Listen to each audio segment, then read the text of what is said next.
माघ माह की अमावस्या को मौनी अमावस्या भी कहा जाता है। इस दिन क्या काम करना चाहिए और क्या नहीं करना चाहिए, चलिए जानते हैं। हर हर महादेव। माघ माह की अमावस्या तिथि की शुरुआत हो रही है 17 जनवरी 2026 शनिवार की रात 12:03 पर और अमावस्या तिथि का समापन हो रहा है 18 जनवरी 2026 दिन रविवार की रात 1:21 पर।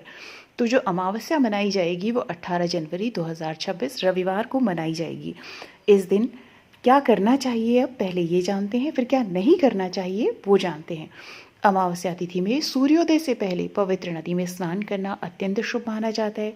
अगर नदी में संभव न हो स्नान करना तो घर पर ही नहाने के पानी में गंगा जल मिला करके हर हर गंगे बोलते हुए स्नान कर लें। माघ अमावस्या के दिन मौन व्रत करें और कम से कम संभव हो तो पहले पूरे दिन मौन व्रत करें, नहीं तो 1 घंटा 2 घंटा आप मौन रहें, क्योंकि इससे आत्म संयम और आत्म मंथन इससे होता है। और कम से कम अगर ना संभव हो इस प्रकार से मौन व्रत करना तो कम से कम इस दिन बोलें। अमावस्या के दिन तिल, गुड़, अन्न, गर्म कपड़े, जूते, चप्पलों का दान करें। जो भी आपकी सामर्थ्य अनुसार हो उसका दान अवश्य करें। उसमें 1 रुपया अपनी सामर्थ्य अनुसार रख लें। आप ज़्यादा से ज़्यादा तो कितना भी रख सकते हैं, क्योंकि दान तभी पूर्ण माना जाता है। जो कमी बेसी होती है वो उसको पूर्ण कर लेता है। माघ अमावस्या रविवार को है, इसीलिए सूर्य देव को अर्घ्य दें सुबह उठ के। लाल वस्तुओं का इस दिन दान करें, गुड़ का दान करें, तिल गजक का दान करें। पूरे दिन मन ही मन ओम नमो भगवती वासुदेवाय या ओम नमः शिवाय मंत्र का जप करें। अब इस दिन क्या नहीं करना चाहिए। माघ माह की अमावस्या तिथि को स्त्रियों को, सुहागिन स्त्रियों को अपने बाल नहीं धुलने चाहिए।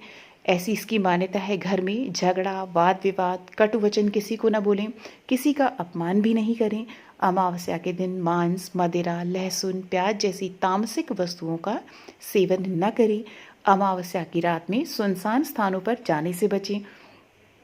इस दिन जो है, क्योंकि रविवार को पड़ रही है, इसीलिए इसे रवि मौनी अमावस्या कहा जा रहा है। ये संयोग सूर्यदेव की विशेष कृपा दिलाने वाला माना गया है। तो इस दिन तांबे के लोटे में जल जो है, लाल फूल और अक्षत डाल करके, अक्षत मतलब साबुत चावल डाल के सूर्य देव को अर्घ्य दें। ऐसा करने से मान सम्मान बढ़ता है, स्वास्थ्य अच्छा होता है और जीवन में सकारात्मक ऊर्जा का संचार होता है। माघ अमावस्या को पितरों को ये समर्पित होती है, तो इस दिन पितृ तर्पण करना चाहिए। श्राद्ध और दान करने से पितृ प्रसन्न होते हैं। पितरों के निमित्त जो है कुछ न कुछ दान अवश्य करना चाहिए।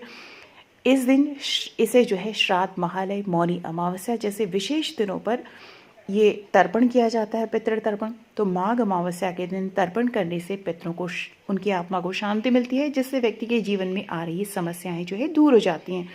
इस दिन अपने पितरों से भूल चूक जो भी आपसे हुई हो जाने अनजाने में, उस सब के लिए क्षमा मांगें।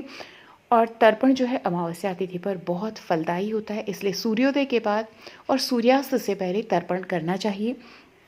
तर्पण करने से पहले स्नान करके स्वच्छ वस्त्र धारण कर लें। पुरुष जो है धोती या साधारण वस्त्र धारण कर लें और महिलाएं सादा वस्त्र पहन सकती हैं। तर्पण के समय काले या बहुत भड़कीले रंगों का इस्तेमाल करने से बचना चाहिए। तर्पण में क्या करते हैं, गंगा जल या शुद्ध जल आप ले लें, उसमें काले तिल मिला लें, कुशा मिला लें, जौ मिला लें, सफ़ेद फूल मिला लें और अक्षत मिला करके आप तर्पण दें दक्षिण दिशा की ओर मुख करके, क्योंकि दक्षिण दिशा जो है पितरों की मानी जाती है। दक्षिण दिशा की तरफ मुख करके बैठ जाएं। दाहिने हाथ में जल लें, उसमें काले तिल, जौ और कुशा डालें। जल को अनामिका, मध्यमा और अंगूठे के बीच से धीरे धीरे पृथ्वी पर अर्पित करें। जल छोड़ते समय पितरों के नाम ओम पितृभ्यो नमः इस मंत्र का उच्चारण करें। प्रत्येक पितर के लिए आप 3 बार तर्पण करें। जो भी आपके हों पितृ, उनके निमित्त आप तर्पण करें। जिन पितरों के नाम आपको ज्ञात न हो उनके लिए सर्वेभ्य पितृभ्यो नमः कहकर तर्पण करें। तर्पण के बाद ब्राह्मण, साधु या ज़रूरतमंद को अन्न, वस्त्र और दक्षिणा दान दे अपनी सामर्थ्य अनुसार। और तर्पण के बाद गाय, कुत्ते, कौवे और चींटी को भोजन कराएं।